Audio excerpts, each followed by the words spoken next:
Nick Law is an interesting, brilliant guy who's the creative director at RGA. And some people would say that's a digital firm or an interactive firm, but that's probably selling them short. I don't think they want digital in front of their description. I think they just want to be an agency.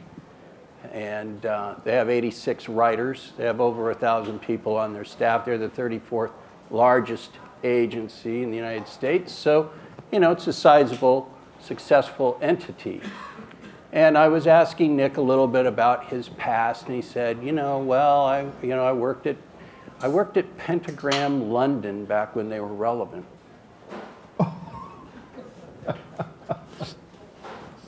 Right. So there's something to start with. Yeah. Back when they were relevant. I don't think anybody probably in the room thinks Pentagram Mini Office sucks or is completely out of, you know, scope with things that are happening now. But this is a major player in the creative world, major player in Nick's about what's happening next. He really could almost care less about what did happen. He's pretty focused on future. So that begs to question, well, if Nick thought Pentagram was, used to be relevant, at what point did he think they weren't relevant? And what's that make all of us in the world of design? Now, I'm sure there's some product design people here, are there? All right, because that's a sort of different entity when you get into industrial design. And are most graphic designers, would you call yourself graphic designers? Yes. Does that term fit? Yes? Want to raise your hands? Yeah. I mean, I struggle with that because I know I'm doing stuff that's way different than just graphic design, so I feel always trapped by those words and completely sort of misrepresented by those words, unless you think of those words as overarching and umbrella and kind of encompassing. But unlike, say, digital, because aren't we digital firms? Isn't everything digital? Even printing, it's digital. So, you know, the world's changing on us, and I feel like at times the work, say, of Shepard Fairey, who I just love his talent, and you know, I'm pleased to see a wild posting from Shepard Fairey every time they're up. But I also kind of think it's a little quaint, like letterpress printing, isn't it?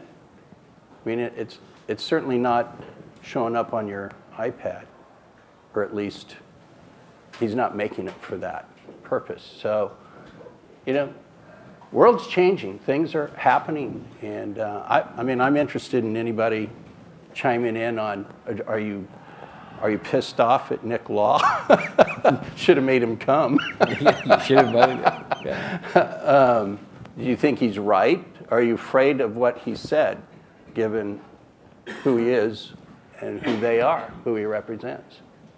You should know they have about 800 people working on the Nike business, so you know they're a force to be reckoned with.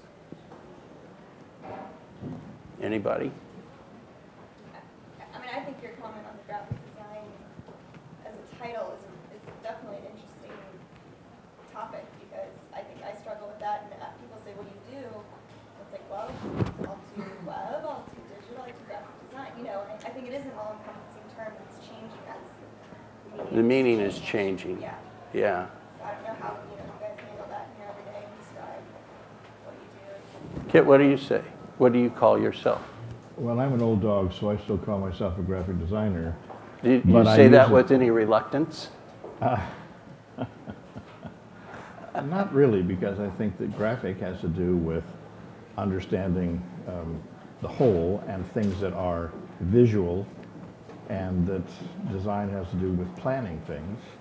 And I think what all of us do is planning things which have a visual distinction to them, and whether it's doing branding someone or whether it's doing an annual report, the 7 that are still left to be done, and other things that are done within this field. I don't think it's an inappropriate term, Yeah. but I think that there could be other terms that may out there. I'm not wild about communications designer, although that is not an inappropriate term, I think, either. We use brand design. Well, we help companies start from scratch, including naming them, practically writing their business proposals and plans. So, you know, we get pretty involved at the very beginning. So to say that we're a graphic design firm, and we do plenty of graphic design, it just feels like it's selling short what we're giving. Your business is, tell us about your I don't know what my business is anymore. Because we do so many different things. Yeah. And I'm fascinated by all of them. And so one day we'll be designing an environment. Another day we'll be doing a brand identity system for NBC. Another day we might be developing a project with Coca-Cola that is packaging. And another day we'll be working with Barclays in London, a big international bank, on some interactive apps. And that's what we're focused on almost exclusively, is user experience design. And these are things that I think a future-facing design practice has to encompass when you sort of create the experience for what people will touch and feel. And so I think, at least for my office, that goes from naming. We worked in the name of a company called the Manpower Group. We just renamed like one of their divisions about 9 months ago, and it was just released like last week. We also did so we actually did a naming exercise, but we didn't do the symbol. Yeah, symbol was done in house. Right. And they had to use part of an in-house system that had already been established. And in fact, it was the visual system was done by Wolf Owens. We came up with the name, but my team didn't execute the symbol. But we still call ourselves a design company, but we did not do the symbol. Yet, on the other hand, we'll create, we'll get involved in the case of when we did some work with Al Gore. We went and worked to create an actual typeface design. For a campaign that we did for him, because we didn't find a typeface that we really liked, that we thought was appropriate. So on one end, we're in the woods, or down in the nitty-gritty, crafting at the very smallest gesture a whole typeface for a campaign. And the other side, we're sort of naming things in which we don't have any visual execution around. So I think, and so many firms and friends of mine who have design practices in New York sort of do that kind of strange mix of, particularly if you're working in the branding area, we do that sort of strange mix of things. And I actually kind of, I enjoy it. I enjoy that mix of those different kinds of puzzles. But it does put you in this, what do you call that? We call it, I call it venture creativity. And I don't like using the word design with chief marketing officers. Yeah. Because we get put in, they still don't understand the word. I've come to the point where there are, people think Apple is a design-driven company, and it's not. Apple's not a design-driven company. It is a Steve Jobs-driven company. And when Steve Jobs goes, and the people who surround him sort of leave, Apple will no longer exist the way it does. I don't think it will. It won't. There are very few CMOs, in my experience, who have a deep interest in the relationship of design to creating consumer experiences. They're few and far between. So the only way that you get they're fascinated with it. It helps them drive and grow their business, but there are a few who are passionate about it. Jobs is passionate about it. And so we found that we have to use other kinds of vocabulary to sort of get into a strategic dialogue. Yeah.